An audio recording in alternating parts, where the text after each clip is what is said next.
మిథునం వారికి గనక చూసుకున్నట్లయితే మీకు అష్టమాధిపతి భాగ్యాధిపతి ఒక్కరే అవడం వల్ల అష్టమాధిపతి శుభుడవుతాడు, అంటే అదృష్టాన్ని ఇచ్చే కారకుడు శుభుడవుతాడు. మరి ఈ శుభుడైనందుకు శుభత్వాన్ని మరింత ఎక్కువగా పొందితే మీకు ఎటువంటి ఫలితాలు వస్తాయి, మరియు అదేవిధంగా అదే శుభుడైనటువంటి శని పాడైనట్లయితే ఎటువంటి ఫలితాలు వస్తాయి అనే విషయం మనం ఇప్పుడు తెలుసుకుందాం. అయితే ఈ యొక్క అంశాలు చెప్తుంది నేనైనప్పటికీ చెప్పిస్తుంది సాక్షాత్ లలిత అమ్మవారిగా భావిస్తూ ఆ లలితాంబిక అమ్మవారి యొక్క అనుగ్రహం మీకు పరిపూర్ణంగా కలగాలని మనస్ఫూర్తిగా కోరుకుంటూ, ఇక్కడ శని అష్టమాధిపతి అయినందుకు బాగుంటే గనక కొన్నిసార్లు చూడండి, కొన్ని మైండ్స్ వీళ్ళు చేస్తున్నారండి, అబ్బో అది ఎక్కడ 30-40 సంవత్సరాలు వీళ్ళు తరతరాలు తిన్నా సరే తరిగిపోయినంత డబ్బు వస్తుంది దానివల్ల అంటూ ఉంటారు. అంటే ఎప్పుడైనా కానీ అదృష్టాన్ని గనక శని భగవానుడు గనక అందించగలిగితే తరతరాలు, అంటే ఒక 10 తరాలు తిన్నా తరగనంత ధనాన్ని ఇస్తాడు. అక్కడ గుర్తుపెట్టుకోండి, శనికి ఉండే క్యాపబుల్ అది. కానీ అదే శని కనుక పాడయ్యాడు, ఏమంటే అష్టమాధిపతికి భాగ్యాధిపత్యం వచ్చింది కదా, మరి ఆ యొక్క అష్టమాధిపతి పాడైపోయాడు, అంటే పాపకత్తెరలో పడ్డాడు, కుజుడితో కలిసి ఉన్నాడు, కేతుతో కలిసి ఉన్నాడు, దాని యొక్క ప్రాపర్టీస్ మొత్తం కోల్పోయింది శని. అప్పుడు ఏమిటి అంటే దానివల్ల ఏమవుతుందంటే జాతకుడు జీవితాంతం పాపం వాళ్ళకి ఒక ఏజ్, అంటే యంగ్ ఏజ్లో సంపాదించకుండా బాగా ఓల్డ్ ఏజ్లో సంపాదిస్తూ ఉంటారు. అంటే మనకు చూడండి కేఎఫ్సి అధినేత, ఆయనకి 70 ఏళ్ళ వయసులో, ఆయనకి ఏదో 65-70 ఏళ్ళ వయసులో ఆయనకి ఏదో అదృష్టం ఓపెన్ అయింది.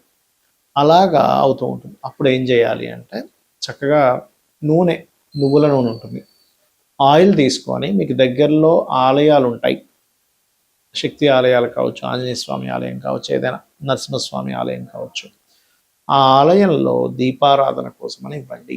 లేదు అంటే మీరు చక్కగా ఆ యొక్క ఆలయంలో మీరు ఏం చేస్తారంటే వంట కోసం అని వాడుతూ ఉంటారు, ప్రసాదం తయారు చేయడం కోసం, అలా వంట నూనె ఇవ్వచ్చు.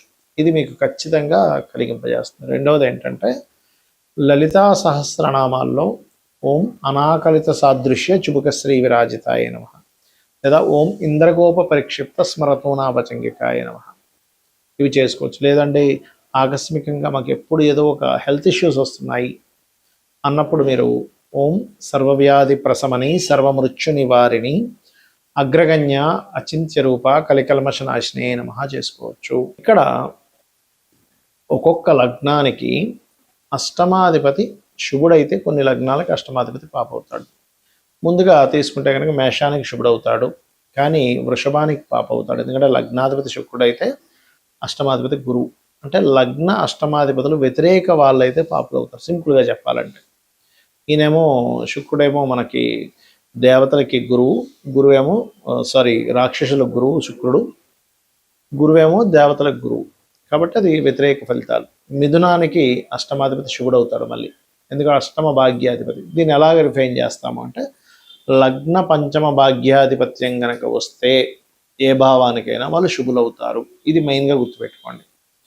సో మిథునానికి అష్టమాధిపతి శుభుడు, కర్కాటకానికి పాపి, సింహానికి శుభుడవుతాడు, కన్యకి పాపి అవుతాడు, ఎందుకంటే కన్యా లగ్నానికి బుధుడు లగ్నాధిపతి అయితే అష్టమాధిపతి కుజుడు, తులా లగ్నానికి లగ్న అష్టమాధిపతి శుక్రుడు శుభుడే అవుతాడు.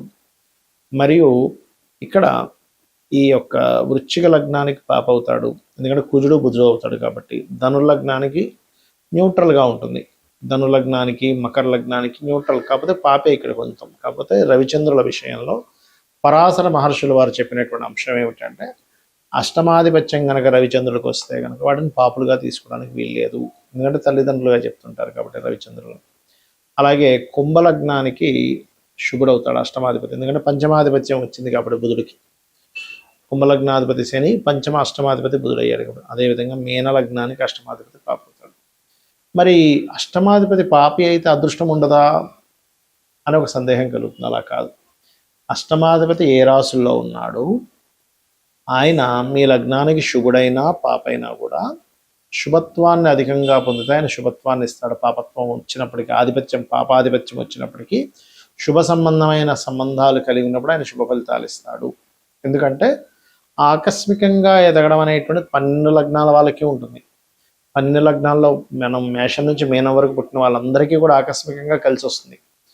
అదే మేషం నుంచి మీనంలో పుట్టినటువంటి వాళ్ళలో మీకు శుభుడైన ఆకస్మికంగా నష్టపోయిన వాళ్ళు ఉంటారు. అంటే దీని అర్థం ఏమిటి, మీకు శుభుడే, కానీ ఆయన నష్టం కలిగిస్తున్నాడా, లాభాన్ని కలిగిస్తున్నాడా? ఎలా అంటే ఒక వ్యాపారం నడుపుతున్నాం, ఆ వ్యాపారంలో తండ్రి కూర్చుంటాడు కౌంటర్ మీద, దాని తర్వాత కొంతసేపు అతనికి రెస్ట్ ఇవ్వడం కోసం కొడుకు వెళ్ళి కూర్చుంటాడు. కానీ కొడుకు యొక్క బుద్ధి కనుక అక్కడ ఉండేటువంటి కౌంటర్లో ఎంతో కొంత ధనాన్ని తీసుకుని వెళ్ళి ఎంజాయ్ చేయడమో, వ్యసనాలకు గురైనప్పుడు కొడుకు సొంత కొడుకైనప్పటికీ అక్కడ ఉండేటువంటి ధనాన్ని అపహరించుకు వెళ్ళి కొన్ని వీక్నెస్ల వల్ల అతను ఆ ఆ యొక్క వ్యాపారానికి నష్టం వచ్చేలాగా ప్రవర్తించవచ్చు. ఎందుకు అంటే అక్కడ సొంత కొడుకే, అంటే లగ్నానికి శుభుడే అష్టమాధిపతి, కనుక నష్టం కలిగించే బుద్ధి ఆ అధిపతికి పాడైపోయింది, ఆ అధిపతి పాడయ్యాడు. అలాగే ఇప్పుడు ఎవరైనా పని వ్యక్తిని మనం పెట్టుకున్నాము, ఉదాహరణకు ఒక అసిస్టెంట్ని పెట్టుకున్నాం, అసిస్టెంట్ చాలా నిజాయితీ పరుడు అనుకోండి, వాడు రూపాయి ముట్టుకోడు పాప అయినప్పటికంటే దీని అర్థం ఏమిటి? సొంత వాళ్ళైనా బుద్ధి పాడైతే ఇబ్బందినిస్తుంది, బయట వాళ్ళైనా వాడు బుద్ధి పాడవకపోతే వాడు మంచి చేస్తాడు. అలాగే గ్రహం కూడా మీ లగ్నానికి శుభుడైనా పాపైనా అష్టమాధిపతి బాగున్నాడో లేదో చెక్ చేసుకోవాలి. ఆ బాగుండడం బాగోపోవడం ఎలా చెక్ చేయాలి అంటే పాపకత్తెరలో ఉన్నాడా, పాపగ్రహాలతో కలిసి ఉన్నాడా, పాపగ్రహంతో వీక్షిస్తున్నాడా, దాని పోర్ట్ఫోలియో పాడైందా, అది ఉండే నక్షత్రం పాడైందా, బాగుందా చూసుకోవాలి. దీన్ని డివిజనల్ చార్ట్స్ అంటారు, అంటే వర్గ చక్రాల్లో ఎక్కడైనా పాడైతే కూడా దీని యొక్క ప్రభావం ఆ రకంగా ఇస్తూ ఉంటుంది, గుర్తుపెట్టుకోండి. అదేవిధంగా మరొక విషయం ఏంటంటే ఇక్కడ గమనించినట్లయితే వీటితో పాటు అష్టమ స్థానంలో మీ లగ్నానికి శుభుడైనటువంటిది ఏదైనా గ్రహం వచ్చి కూర్చున్నా అష్టమం బాగుపడ్డట్టే. ఇవి రూల్స్. అయితే అష్టమం అనేటువంటిది అదృష్టము, మీ యొక్క పూర్వజన్మ పుణ్యాన్ని విత్డ్రాల్ చేసుకునేటువంటి స్థానం అష్టమం. 9వ భావం మనం భాగ్యభావం అంటాం, భాగ్యాన్ని విత్డ్రాల్ చేసుకునేది అష్టమం. కాబట్టి ఎవరైనా రాజకీయాల్లో బాగా రాణించాలన్నా, లేకపోతే లాటరీ కొట్టామండి అంటూ ఉంటారు, లాటరీ కొట్టాలన్నా, ఒక నిధి దొరికిందండి అనాలన్నా, వీటన్నిటికీ కూడా అష్టమమే ముఖ్య కారణము.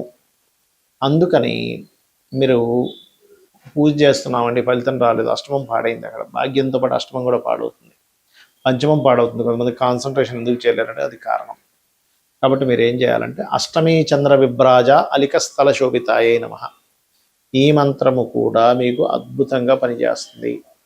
అదృష్టం అనేది లేకపోతే ఎలా ఉంటుందంటే దగ్గర దాకా వెళ్ళి మిస్ అవుతుంది. చూడండి, కొన్ని మనం సినిమాల్లో చూస్తూ ఉంటాం, సినిమా హీరోల్లో కూడా చూడండి, ఏ బ్యాక్గ్రౌండ్ లేదండి కానీ వచ్చేసి హిట్ అయిపోయి పెద్ద హీరో అయిపోయాడంటే అంటూ ఉంటాం.